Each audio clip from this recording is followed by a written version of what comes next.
Hi, I'm Rick Gilbert. This week's blog is actually a short video. It's a story about Shar McGlynn, who's doing some very important work to help us deal with this horrible pandemic that seems to be crippling our entire country right now. Shar was married to my wife's cousin, Tim McGlynn, who died last January after a long illness. And he was extremely well taken care of by hospice nurses throughout the end of his illness. And the hospice nurses have approached Shar, knowing that she was a seamstress and a sewer, and asking if she could make some face masks, because they were running out, and we're hearing about all of this on the news everywhere. Shar was very pleased to be asked to do this because she had so much love and appreciation for these nurses that had taken such good care of her husband during the ending of his life. And so she has started to make these face masks. And she cranks out a couple of dozen a day. And these hospice nurses come to her house, pick up the face masks, and they're using them that very day because they're nervous about going into people's homes. They don't know what to expect. And so now they have some face masks. So this video is Shar's story. I think you'll really like it. And she's a wonderful woman, and I think you'll really enjoy the interview. For many years, Shar actually had a business in the quilting industry. She went to fairs with her quilts, won prizes, all that stuff. And she's also very generous. And Mary and I actually have two of her quilts in our bedroom, one on the bed and one on the wall. But another part of this that I'm pleased about is that I've done this in an entirely new way. Now, it seems like everybody that I know in the known universe is using Zoom for something. I've heard business meetings, even dinner parties going on over Zoom, everything. But I just found out about it about 10 days ago. And so I thought, well, maybe this would work for an interview. So this whole interview was recorded on Zoom. Shar set up her iPad right near her sewing machine, and I worked at my computer here. And by and large, the sound is pretty good. The video is pretty good. Not quite as good as it would have been on an iPhone, I admit. But there it is. And the only problem is that it occasionally freezes up for a couple of seconds, So I hope you'll forgive me on that. I am trying to learn how to use this new technology. But it was so much fun to be able to talk to somebody live 2,000 miles away and record it and be able to put it right into iMovie and edit it and put it right into my blog. So it's a whole new world for me. And but the important part of this is that you're going to meet Shar McGlynn, who's doing some terribly important work in a time when our country is in such pain. So I hope you enjoy meeting her, and I appreciate you watching. Thanks a lot.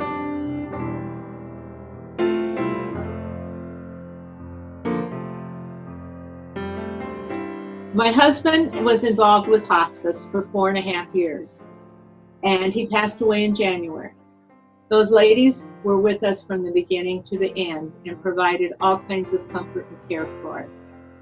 They came to me about a week ago and told me they were scared. They're going into homes and they had no protective gear, no masks at all. Would I please sew some for them? So we went back and forth on a pattern and I came up with about 3 different designs, and they chose from there what fit their needs the best. From there, I've gone into production, and in about a week's time, I have produced 15 dozen masks for these ladies, and they come daily to pick them up because there is such a demand for them. They go out to the workers just as soon as they leave my hands.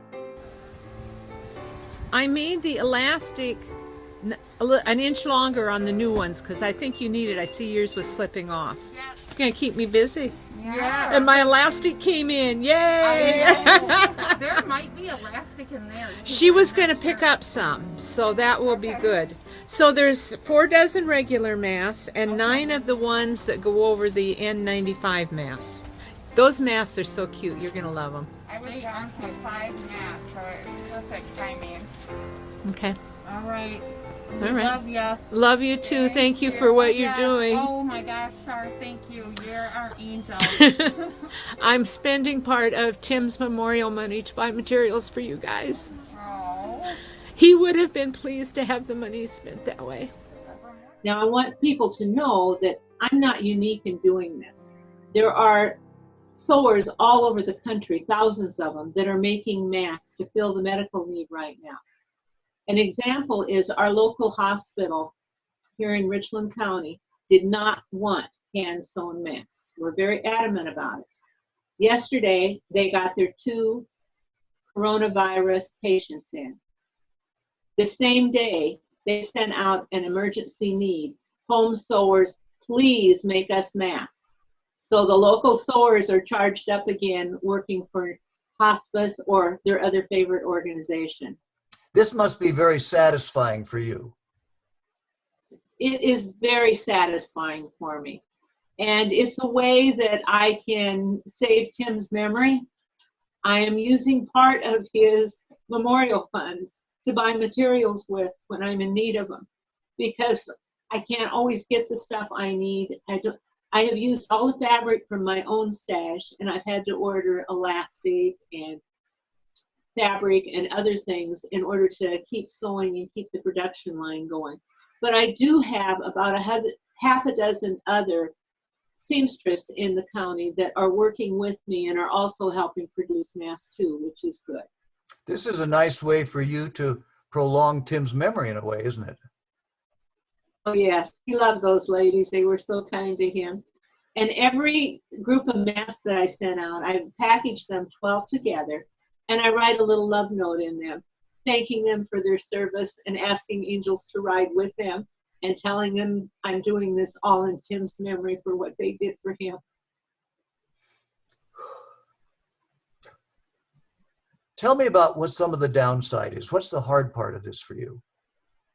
The downsides has been getting materials to keep a flow of things going. And my ladies are just scrounging everywhere. They're going to fabric stores, purchasing fabric, elastic, etc. for me. And today when they came, they had 2 large bags of fabric for me. I have to take that fabric right away and wash it in a hot water to sterilize it as best we can and to then get it in the dryer and heat it up before I start cutting and working with it. Right. The supply chain, keeping things coming in, has been the hardest thing. It's been the big, see, I'm socially distancing, so I'm not able to just get out and buy things. I did place orders this morning online of things I needed that they haven't been able to bring to me. But then it's going to be a week before the delivery comes in on those things. Is there anything that the viewers of this tape could do to support what you're doing? They could go online to somewhere like Joann's Fabric and purchase 100% cotton fabric and ship it to me. Or if they want to send a donation, I would be glad to then take that money and turn it into an order for a fabric company to keep fabric coming in. Yes, if anybody else wants to sew, what they can do is go to Joann Fabric's website, and she has got a great pattern for masks. This is very, very informative. What's funny is I'm now seeing articles all over the New York Times about people just like you all over the country. Sewers and quilters are some of the most generous people in the world. I know that because I owned a quilt shop and I worked with them on a daily basis. They're great people, and they will give all they've got. A lot of them have stashes of fabric, and they're using up their fabrics, and it's hundreds of dollars worth of fabric. And once that's gone, they need more fabric. And that's what I hope to be able to do, is help some of them out with more fabric as they sew. Now what I'm doing is sewing on each edge of this and leaving a space in the middle. And that space in the middle is where the section will end up where the mask can come open so they can put a filter in it. This is fabulous. And I can't tell you how much I want to thank you for your time, but also for what you're doing in this battle that we're in the midst of right now. In my judgment, you get all the heroism awards that all those first responders get, and the nurses and doctors that are on the front lines get. They need this stuff to be successful, not only to help their patients, but to make sure they themselves don't get sick. You're doing marvelous work. Thank you so much. And you know, some of my sewers, when they deliver things to me, the first thing they're saying is, we're all praying we don't have to do this much longer. We hope that we get past this with the virus and that we have more U.S. companies stepping up and making our masks as they're coming online one by one. And the need for us will diminish as that happens. And we're all hoping for that because we want to get back to normal. Thank you, Shar. I love you. Thank you for your time. I love you too, Rick. This has been great.